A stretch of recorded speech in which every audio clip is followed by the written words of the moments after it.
There's that music again. It's like we're at a theater or a movie, a cinema. It's like we're at a cinema. Hey, I'm Dan Schinder And I'm Steven Schinder. on Yesshift, and we're welcoming our good friend Joe Luca from the band Awaken, an amazing Yes tribute, and they're doing something very special coming up soon. And I'm just going to launch into showing a clip that'll kind of give everybody a little hint, and then we're going to talk about it with Joe. Check this out, everybody. This is great. We're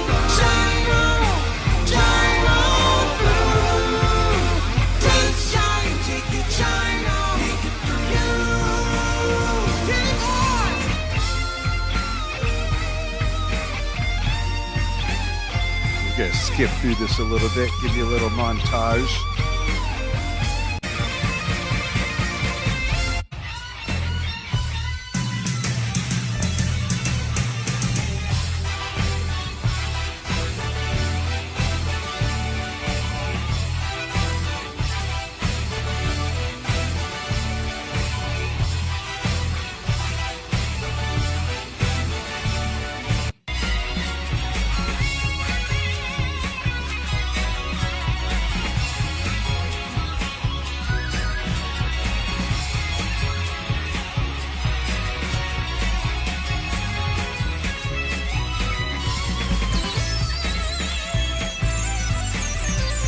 There's Joe.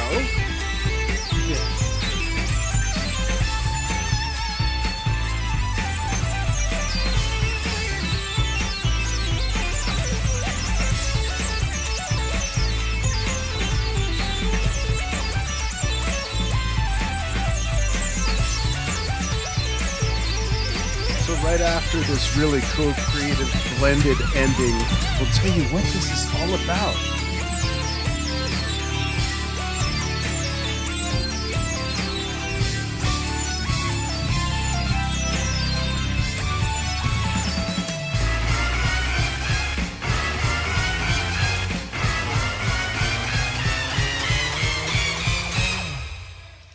What a great way you guys put that ending together, blending the beginning into the end. So Joe Luca is with Awaken if you're just joining us. And actually, he's with Awaken even if you're not just joining us.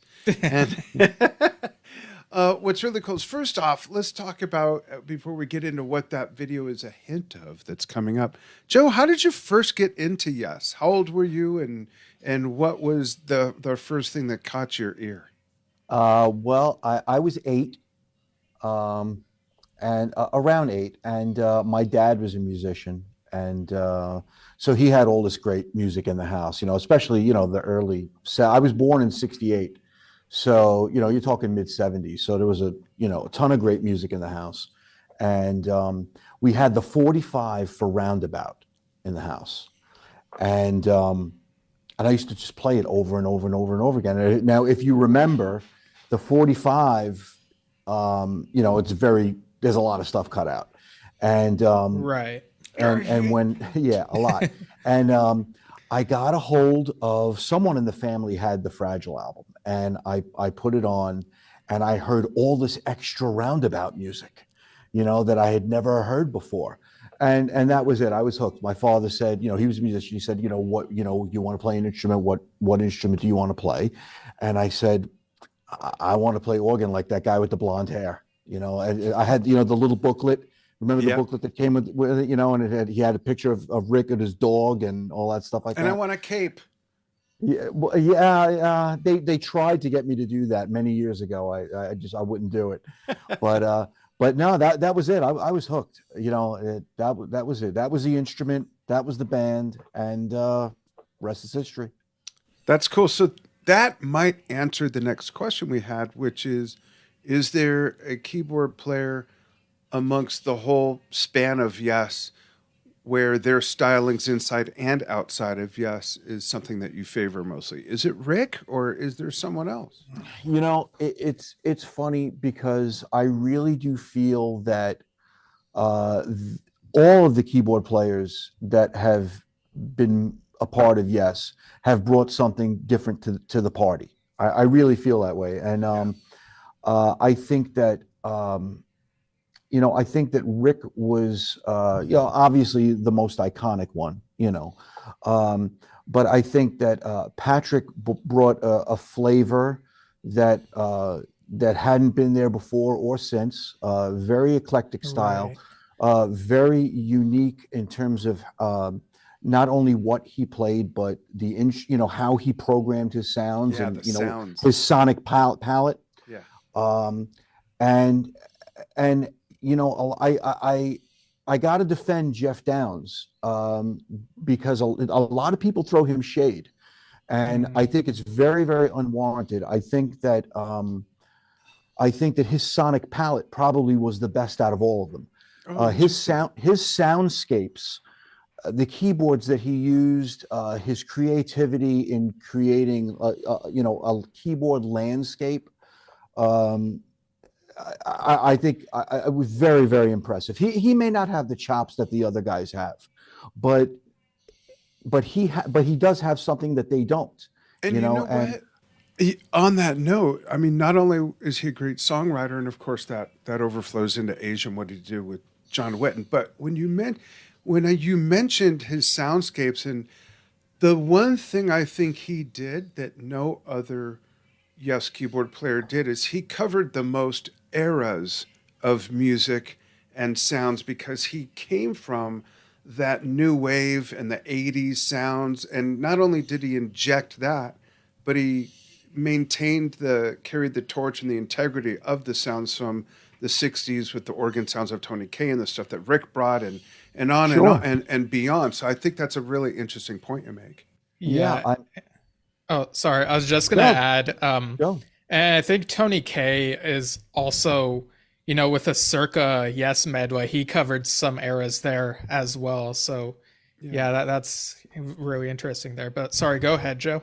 no. I don't. I have a lot of admiration for all of them, but just for different reasons, Hmm. Right. and it truly is a blessing to be able to, when we do a show, not the show that we're about to do, but under normal circumstances, to do a show, and I get to pull from all of them. Where Yeah. we do Tony Kaye, Rick Wakeman, Pat Moraz, and Jeff Downs in one show. Yeah. It's great. It's That's great. awesome. Yeah. Yeah. And I also read that in the 2000s, you worked with John Anderson on some sort of composition. Whenabouts would this have been, and what can you say about what that was like? Yeah. So um, John had heard I had done some orchestrations for Sirius XM. Well, no, it was for Sirius. It was before they merged with XM, and the classical channel had this three-note motif. Bum bum bum was the motif, Mm. and I did a set of variations. I think I did a string quartet. I did a full orchestra, and I did a huge percussion section, classical percussion Oh, section, wow. all on this motif. And I don't remember how John got to hear it, but he said he got in touch with me and he said, I have a bunch of stuff that I would like to get orchestrated, and it wasn't vocal, which was the very unique thing because mostly everything John does is vocal. And it Right. was based on it was 9 movements, and it was based on the golden mean, if I remember correctly. Yes, he's talked And about that. Yeah. so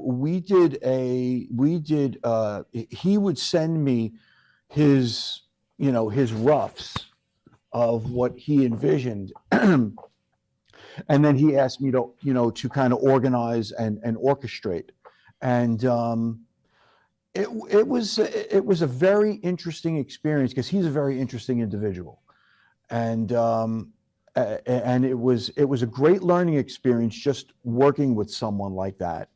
What was And the it was biggest thing you gleaned from working with John as a musician, arranger, composer, songwriter? expect the unexpected. So it was Yeah, like being married. Oh, just yeah.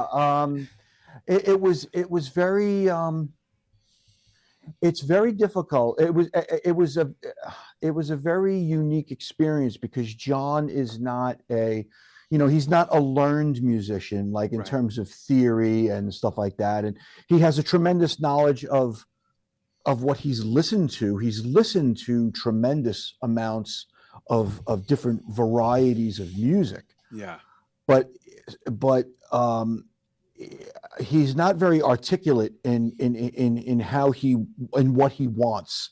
At least he wasn't to me. It was here's what I got, take it and send it back to me, and we'll take it from there. And that's that's a tall order. Yeah. When you're looking at doing something for an 80-piece orchestra and orchestrating it, and you're just given a blank canvas. It's And almost what like if you're you given too much latitude and you don't know. you are, because what happens if you write this whole thing and it's like nothing of what he wants. Yeah. So we had some interesting backs, and it was a great learning experience, I have to say the truth. And it's funny because he never released it, and I reached out to him about a year ago, and I said, John, listen, if you're not doing anything with it, do you mind if I at least let some people hear it? Because of course there were NDAs and stuff like that. Yeah. Right. Now you got to imitate him when you give us the reply. Where's my lead singer? Yeah. Ron's not here, and he basically, he was just like, he's like, no, no, no, you can't don't let anybody hear it. It's under wraps, and of course I'm going to respect that. I'm not going to say, well, screw it, I'm going to do it anyway. Although we have a track here, I'm going to pull up. No, I'm kidding. It didn't come from me, and so that was it. It was a good. It was probably 8 or 9 months that we kind of worked together, and it was great because he played BB King's in Manhattan once, and he invited me down, and we hung out during intermission, and I brought my boys. They were little kids at the time, and and he took pictures with them, and he was great with them. He really, I was very surprised at how good he was with my kids. Oh, that's nice. Yeah, so Did you fond get any memories. indication of the possibilities of it seeing the light of day or anything? I would love it, because I really think that some of it, I remember hearing the first one, because before he gave me the 9 pieces, the 9 movements of the piece, he gave me one, and I put it on, and I'm listening to it on my way home from work, and I'm like, this is a cacophony of sound. This is what am I going to do with this? Because it was all over the place, and it really took. I mean, I had to really sit back and think about what I was going to do to kind of make it coherent. Mm-hmm. So I did that, and I sent it into him, and he fortunately he loved it. Sends me the next piece, and right out of the gate, it was the complete antithesis of the first one. Oh, wow. It was perfectly formed. It had shape. It had a direction. It had buildup.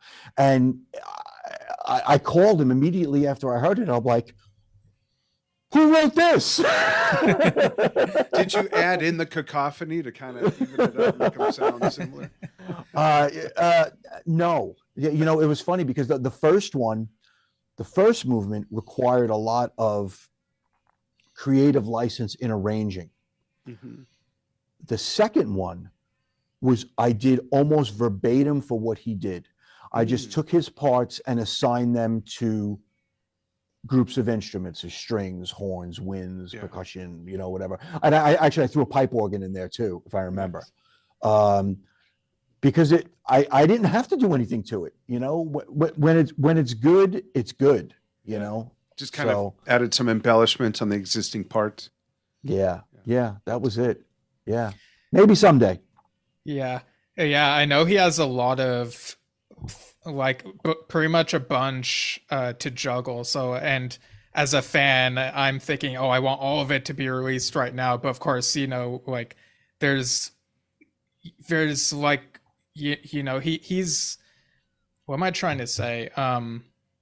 He might have his own idea of when to release things and how to release them, and everything is in progress. And so hopefully, like someday, not too far away, is basically what I'm It'd be saying. neat if he's secretly shopping it to musical directors for a motion picture soundtrack or something. Yeah, I don't know, but I can, from what I know of John, he seems to me to be the kind of person that will try to write something every day. Right. That's just his vibe. That's his thing. And I can guarantee you that for every piece of music that's been released, there's probably 300 pieces that haven't. Right. So who knows? Who knows? Yeah. Awesome. So we'll just have to see. But If we ever see each other in person, I'll play it for you in person. I can't send a digital file. right, of course, of course. But if we're ever together in person, I'd be more than happy to play him for you, over the stereo. Cool. So right. after the Neat. show, we'll see you in person on Zoom. There you go. All right. So you've also said in a video that back in '94 you played with a Yes tribute band called Fragile, the classic Yes show, Yeah. which is not to be confused with the European-based Fragile, which formed a few years later, another great Correct. tribute. But Correct. what was it like playing at Yes Fan Fest that year back in '94? Yeah, that was I had kind of an Alan Whitish type of experience for that because they had a keyboard player and he left. And Jeff Zudek, who was the guitar player who it was his band. I don't remember, again, it's a long time ago, but I don't remember how we got in touch, but I came to his rehearsal studio with the guys, and I played a few tunes, and they basically said, okay, the gig's in 2 weeks. Can you come for a couple of rehearsals and we'll do it? I had 3 rehearsals with them, and then we took the stage, and it was great. It was a great experience. It was at the Manhattan Center in the city. It was a couple of blocks away from Madison Square Garden. That was during the Talk tour, and we played, basically what we did was Yes songs. That was the show. Okay. Especially during the Talk era, Yes songs was very welcomed. The day before or the afternoon before the show, and it was great because they came. Everyone came to see us back and hang out backstage, except Trevor, because at the time Trevor was doing recording sessions for Michael Jackson. He was that History box set. I think he did some. There were some new tracks that were part of the History box set, and Trevor played on it. So he didn't come down, but everyone else came down, and we were able to hang with those guys, and it was great. And then we played our set, and then we went, of course, and we saw them play at the Garden that night. So it was a wonderful weekend. That's awesome. Yeah, and from what we understand, Fragile dressed up as the Yes members, and not I did not. Right. And and not every tribute band needs to do this, but it's interesting when they do, because after all, in geek culture, cosplay is a huge thing. But is this something that Awaken ever considered? The 9012 Live outfits especially are really something. No, we never considered it. I think that the reason why I didn't do it with Fragile was because I knew that it was going to be, after the weekend and after that was finished, I knew I pretty much was going to leave. It was really for that one thing. Yeah, makes sense. And they all dressed up. But at the time I had a full head of hair. But they wanted the blonde wig and the cape, and I just felt very uncomfortable doing that. The guys that I'm with now, they're almost anti-musicians. especially my guitar player Danny. He is the antithesis of a rock guitarist. You know, Oh, his first question to me at rehearsal is, "Am I too loud?" Now, what player ever says, "Am I too loud?" I don't Right? think he's a guitar player. He's working with other people for sure. You know, and so for us, it's always been just, you know what, let's get the music as good as we possibly can. Let the Right. music speak for us. We don't need to go down that road and have any other distractions. Let's just play the music, Yeah. and and I think we're all very comfortable in that skin of just, you know, just don't look like a slob, dress decent on stage, you know, and and just play your ass off. You know, Mm. that's the kind of way we look at it. Steve, how about if I show a quick clip, a quick clip again? Should we do Sure. that? Yeah, go ahead. You can probably play it better than I can say it. Let's go with, and then we'll go into the questions of what the first clip was all about. I'm going to go with this beautiful, powerful short one. Check this out, folks.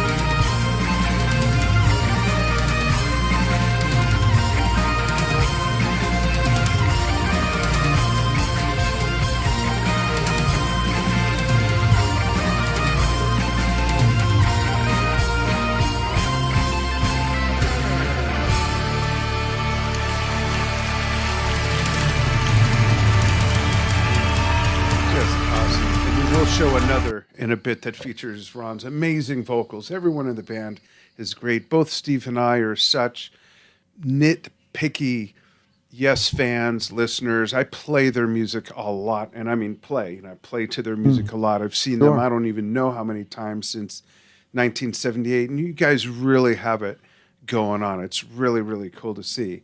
Um, what I Thank you. want to launch, yeah, what I want to launch into with that is that you guys are embarking on basically what's going to be a series of 9012 live shows. And Yeah. you were initially going to do this on the 40th anniversary year of the album, which was last year. Hmm. Thing had some changes, but now, no pun intended, but now you're actually doing it this year, which is the 40th anniversary of the actual tour, which is great. I'll Yeah. never forget that tour. I mean, I don't think I'll forget any of them, but there was just something about that that was refreshing and new, yet there they are, you know, and it was cool to have Tony in the mix who had never played with Alan and Yes, and you know, just a really neat, everyone finding out who this young guy was, Trevor, and the whole thing really delivered. And the 9012 Live album's great. And I just, when I was going over this with Steve and just thinking about the recreation of that tour, I'm not sure anyone's done that before that I know of.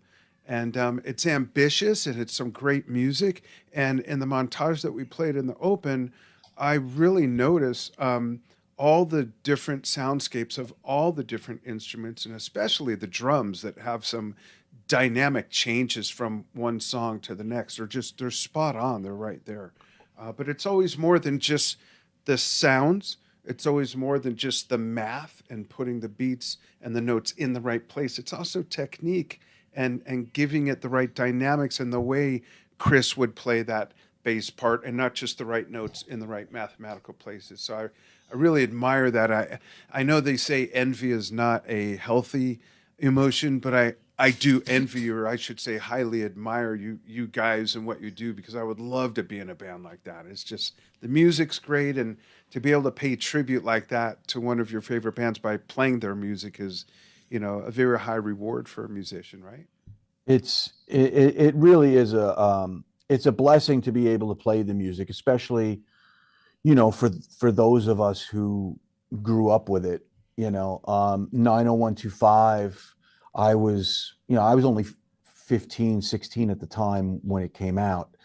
And that really solidified me as a Yes fan. I had Fragile and I had Close to the Edge, and that's really all I had, Hmm. but it was Trevor Rabin and that album that, when 9012 Live came on MTV and they showed that concert without a commercial, that Yeah. hour, and I recorded it, and I went to school the next day with all my geeky musician friends, and all we did was talk about it. That's all we did.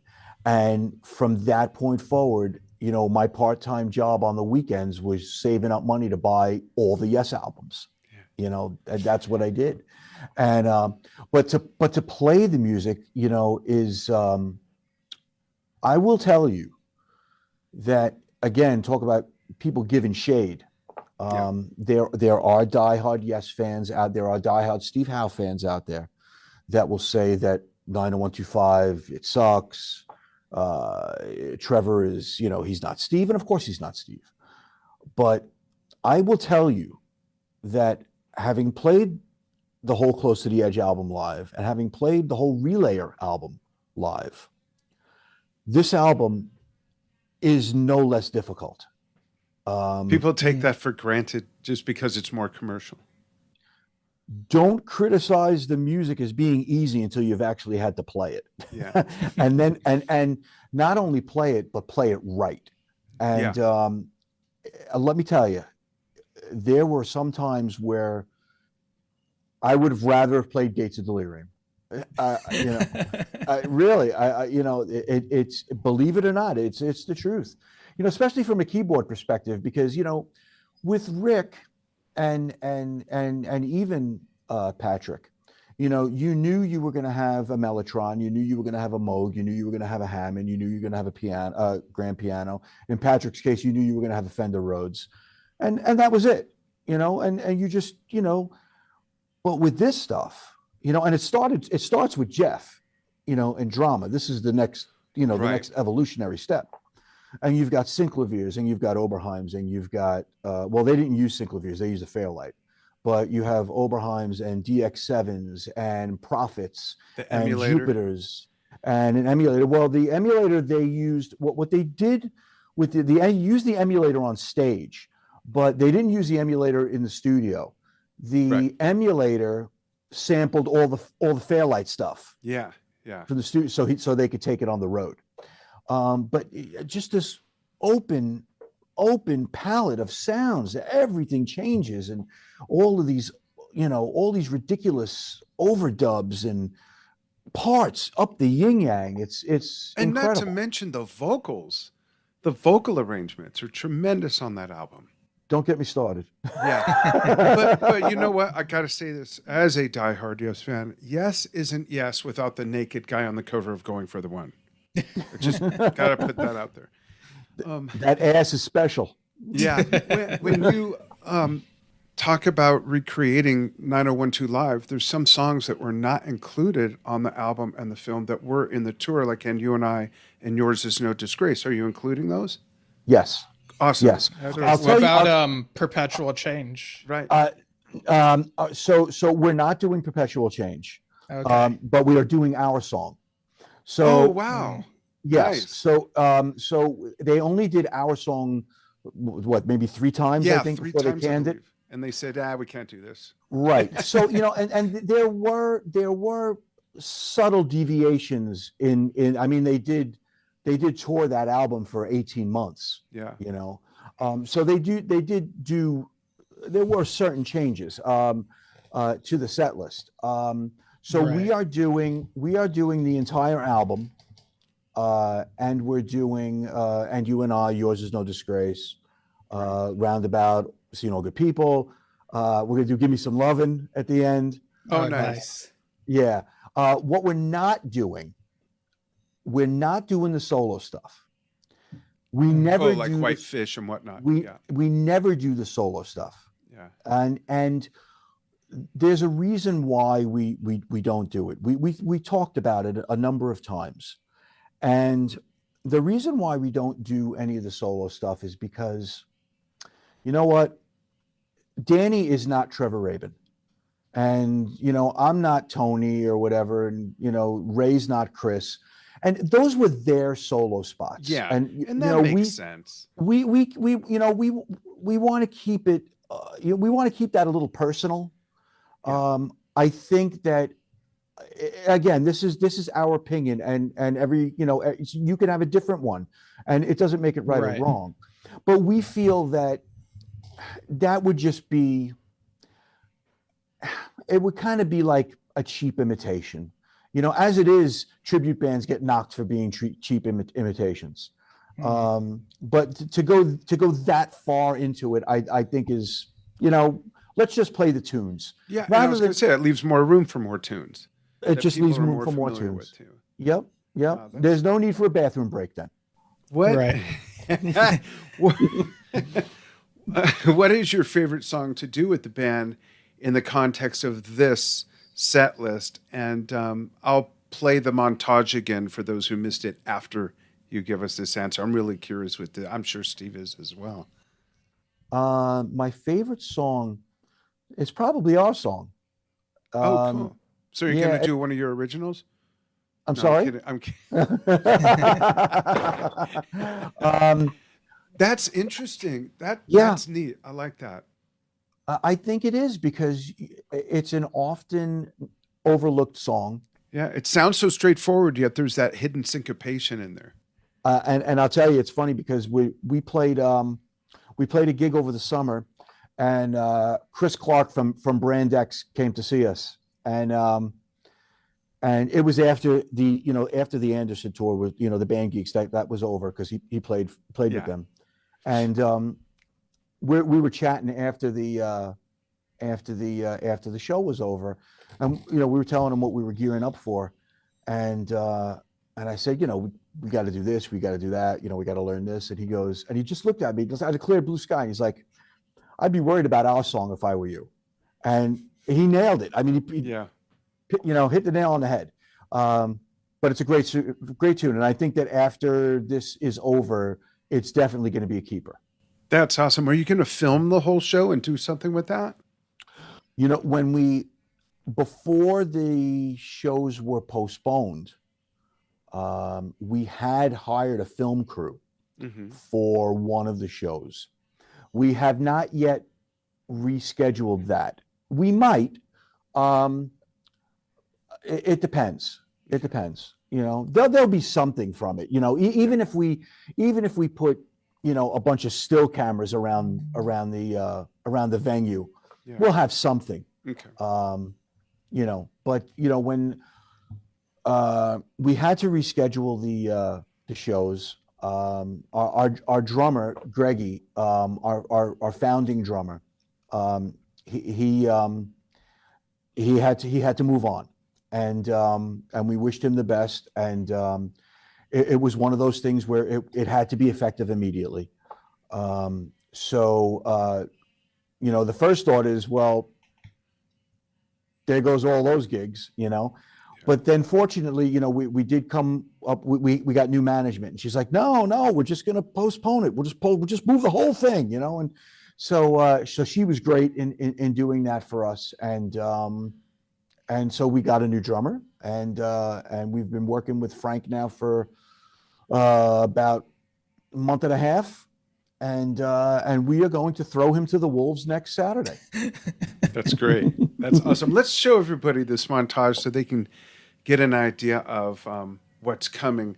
This is the 9012 Live montage by the Awaken tribute band. Check this out. Pay attention to the soundscapes.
Again, I love the way you guys end that.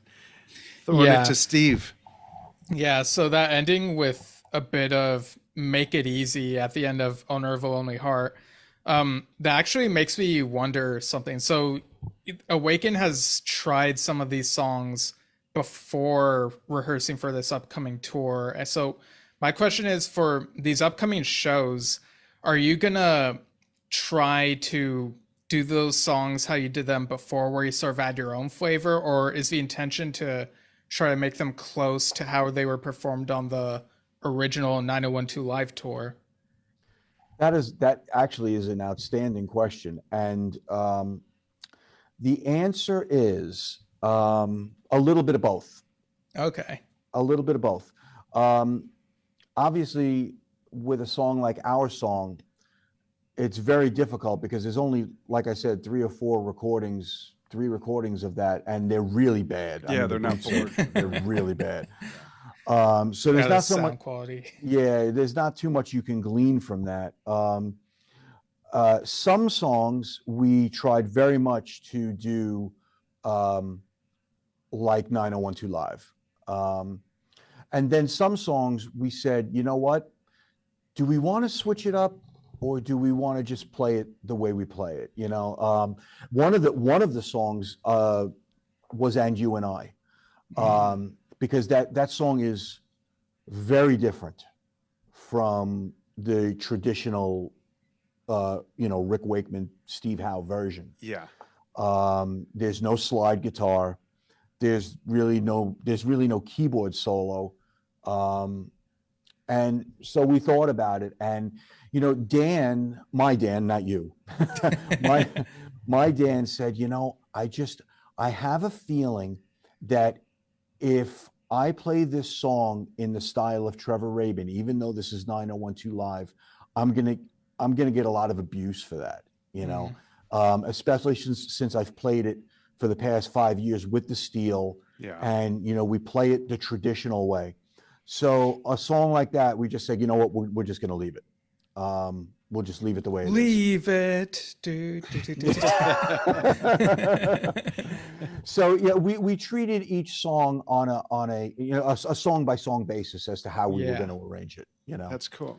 Yeah, that's fair that you guys sort of make a compromise between the two methods. So one song that was not on the 9012 Live official release, but was played on that tour, is Hearts, and we actually have a snippet of it from one of your previous performances of it at a fair, and it looks so cool. So Dad will pull up the clip so people can check this out. Yep, here we go. Hearts might be close to my favorite song on the album. I love this song. It's great. It was great live. Great tune. Yeah, here we go. Hearts.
awesome. I just love that. Great job. Yeah, that jam like before going into the beginning was like really something. Um, Yeah, that was from, that was from the Talk Tour. We ripped that off from the Talk Tour. oh, Um, okay. yeah, I had and forgotten about that, Joe. Yeah, I forgot that they did that as well. yeah, and to answer your, to just go back to your last questions, Stephen. Yeah. So we ripped that off. So we're going to do that, and when we do changes, we're actually doing we're doing the intro of changes from the big generator tour, where there's this bass build up in the beginning, Oh, wow. that they didn't do during 90122 live. And again, it's tribute bands. This my philosophy is that if you go and say you're going to learn a song and you're going to copy it note for note, lick for lick, and that's the way you're going to play it, I think at that point, again, my opinion, you're already defeated, because there's nothing organic about it. It sounds Right. fake. It sounds contrived. You know what's going to come up, and it's the same note in the same spot every time you play it. And so our approach when we play this music is, we if we're going to do a song like Changes, we're going to listen to 100 different recordings of Changes, and we're going to pick stuff that we like from every rendition, every performance of that song, and throw it into the pot, and it we create our own thing out of it, and it allows you to still be very authentic, and it also allows you to bring something different to the party. And I think that's important, because that's what keeps it real, and, Yeah. and again, that's my philosophy. That's the way I direct this band. It's let's listen. I always encourage my guys, listen, more recordings. There's plenty of bootlegs out there. Have a party. Oh, yeah. Yeah. Yeah, it's kind of like when adapting a movie and that's based on source material, like based on comics and pulling from some of your favorite stories and whatnot. So yeah, there's definitely a couple different ways to do it, and in the end, it's like what each person's most comfortable with, and just have fun, have a good time. I think Absolutely. I think people might think I'm naive for saying this, but with the Yes catalog being as huge as it is, ideally there should be like no competitiveness between anyone. There's plenty of material to the point where multiple bands, whether they have current members or former members, or even like tribute bands like we've been talking about, can pull from the catalog, and I guarantee not have the same set list as any other band or artist playing Yes music. A few staples might overlap, but it's never going to be the same exact set list. And if you go into like 90s material and beyond, the chances of overlap decrease even further. Oh yeah, without a doubt. There's plenty of material, and like you said, look, there are the staples that you have to do. Yeah. But it's funny, because we did one gig. There was one gig we did, and I said to the guys, "We're not going to do Owner of a Lonely Heart." And they said, "What do you mean we're not going to do Owner of a Lonely?" I said, "We don't need it. The Yes fans don't need it. We've been playing it for 5 years. We're going to give it a break." Okay, I tell you, the first person that came up to me after the show, "Why didn't you play Owner of a Lonely Heart? I waited all night for Owner of a Lonely Heart, and you didn't play it." And of course, I got all the dagger eyes from everyone else in the band, and that was the last time that happened. So, Joe, rule of thumb, and I know you know this, but so one thing I've learned from being married a few times, my wife and I, between the two of us, have 11 kids, 19 grandkids. We have a great grandson on the way in a few weeks. Congratulations. Thank you. If there's anything I've learned from all that, you can't please everybody with one thing or the same thing. You just can't, right, Steve? Steve even knows. Right. No, You you just can't. can't. But I want to first give a shout out to Joe Cass from Total Mass Retain, who's watching. Says great interview. Looking forward to catching you guys awaken. So I'm gonna throw something out there for both you guys. Ready? And if you go Shoot. with this idea, I'd love to sit in or produce the video or something. Here's the idea. Why doesn't Awaken and Total Mass Retain do the Union tour? That would be a pisser. I think that'd be awesome. That would be a pisser. Oh man, yeah, that's an interesting one. Joe, put it together. Yeah, there you go. You know what? Even better, Dan, you put it together. I'll help produce it. If you guys you are put it in, together. I'll help produce it and promote it. We I'm have still an not wearing a audience. cape. Still not going to wear a cape. What's- But no, it's there is a wealth of material out there, and it's great music, and we're very fortunate that A, we can play it, and B, there are people that are willing to shell out money to hear us play it. That's even the bigger thing. And look, someday our heroes are not going to be they're not going to come back to America. Right. You know, it's going to happen. Or play, even if they don't live, even if they live here. Yeah, I mean, who knows? You know, but we support them and we encourage them, and I'm talking about Yes Official now, of course. Yeah. Right. We support them and we encourage them, and we always catch the shows when, especially Danny. Danny, there will never be a Yes show, in the neighborhood that he doesn't go to, and it's just been a wonderful ride. It really has, and if I have any wish, it would only be that they were treated a little better than they were, and maybe they had a little bit more of a larger legacy, like a Genesis or a Pink Floyd or something like that. I would love to see them still be able to play places like the Garden. Yeah.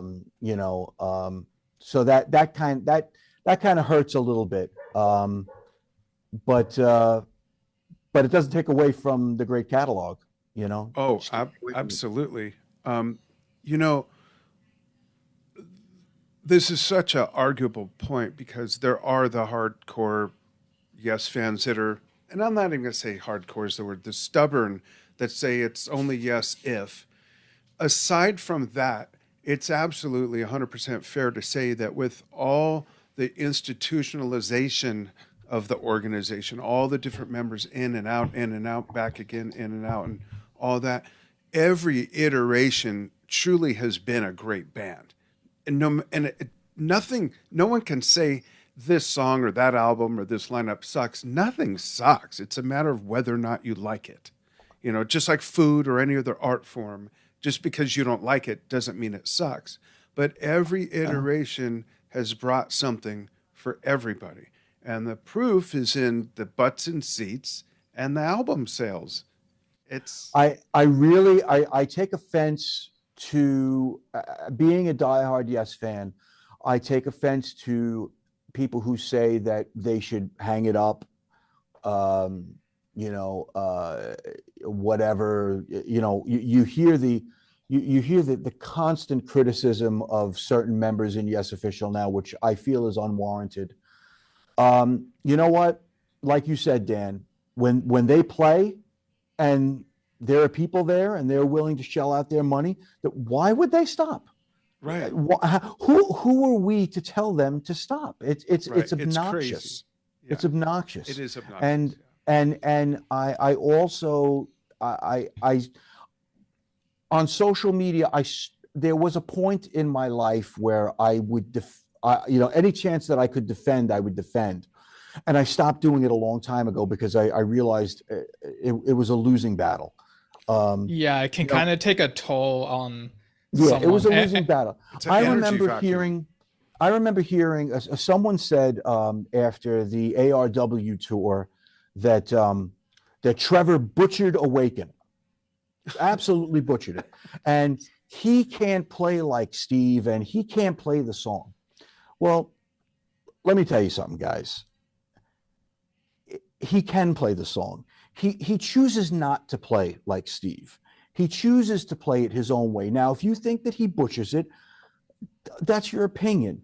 But it's you can't say he's not a brilliant guitar player because he is. It's You the know, same with the way Patrick played the solo in Roundabout. It's the same the way Rick did his thing in Starship Trooper. We can yep, go on and on with the on same and on, circumstances. Yeah. on and on, and it's really unfair. Yeah. It's really unfair, and I feel for the guys because I know. I mean, I'm sure not all of them look at the social media, but I'm sure one or two of them may, and I think it's very hurtful, and I don't, I don't appreciate it when I see it. Um, Now, that's not what music's about. it's not what it's about. But from our perspective, from Awaken's perspective, you know, we just look at it as it's our job to just do the absolute best we can. We play the music and we try to pretend that it's ours, you know, and we just put a ton of love and a ton of respect into it, and we're very nitpicky, and we curse at each other, and we get into arguments, and but it's all band? for but it's all for the love of the music, you know, Yeah. because at the end of the day, that's what it's about. It means you care. You know, Yeah, there'd be nothing to argue about if you didn't care. yeah, I agree. I agree. So, You know, what else is happening with Awaken after these shows? What else can you tell us? And also tell everybody where they can find you and stay up to date and follow what you're doing. But let's start with what's next, looking ahead. As Alan used to say, that Yes wasn't a band to look at the horizons and look over the horizon. So, what's over your horizon of the 9012 Live series? well, we were very fortunate to hook up with a great management and booking agent team. So that hopefully is going to open the door for us to get out of the Northeast, which we've wanted to do for a while. It's kind of tough to do logistically, you know, when you're doing it yourself, especially when you're doing it yourself. And you know, we all have day jobs. None of us is a full-time musician. Um, so we're looking forward to having, you know, we have Seaside Management and Panzeiler Entertainment is our booking agent, to getting us out there and hitting places like the Midwest and Florida and maybe West Coast, Dan. Maybe we're Oh, working I'd on it. love that. Yeah. Yeah. We're working on it. So that's hopeful for 2024 to start to branch out with that. After the 9012 live shows, we will go back to, you know, kind of like, you know, a greatest hits kind of thing, or touching all the eras kind of thing, which is what we like to do. That's cool. And then we take it one day at a time, you know, Cool. baby steps. We're just very thankful and very grateful for all the fans who do support us, and it's just great to play the music. That's great. And where can Yeah. people find you and follow you? Well, Awaken Yes Tribute, awakenyes.com is the website.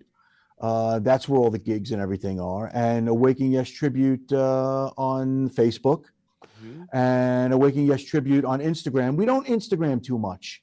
You have We videos really don't on do that. YouTube? Yeah, me neither, and I'm the youngest here, so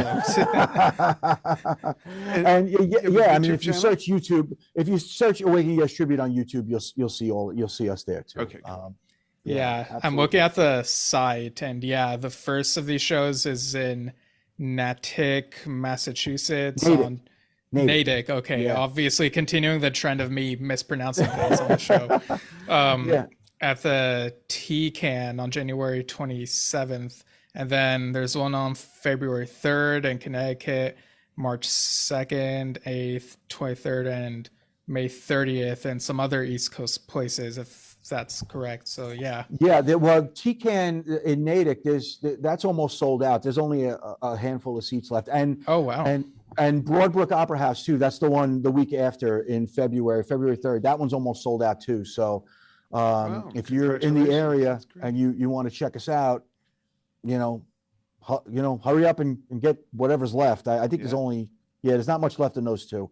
And, but then we're going to be at the Landis in March, I think. And we're at the Catherine Hepburn Cultural Arts Center back in Connecticut. And then in Newton, Pennsylvania, we're doing at the Newton Theater, we're doing a normal show, a non 90125 show. Okay. And then we're finishing up 90125 at the Ardmore Music Hall in just outside of Philly. Cool. So that Okay. should be good. I want to Yeah, read so a couple comments before we go. And before that, though, I have one more question about the 9012 live shows. Shoot. And if you want it to be a surprise of what the answer is, we respect that. Right. Well, I do. I don't know about Steve. But are you going to show that Bugs Bunny cartoon before you guys play? Yes. Yes. Oh, that's awesome. Oh, Yes, okay. we Okay. we actually we have been doing that. That's been a part of our show actually since we started. Oh, I didn't know that. Any venue that has video projection, we show a Popeye cartoon from the 30s, Cool. and we show a Bugs Bunny cartoon from the 40s,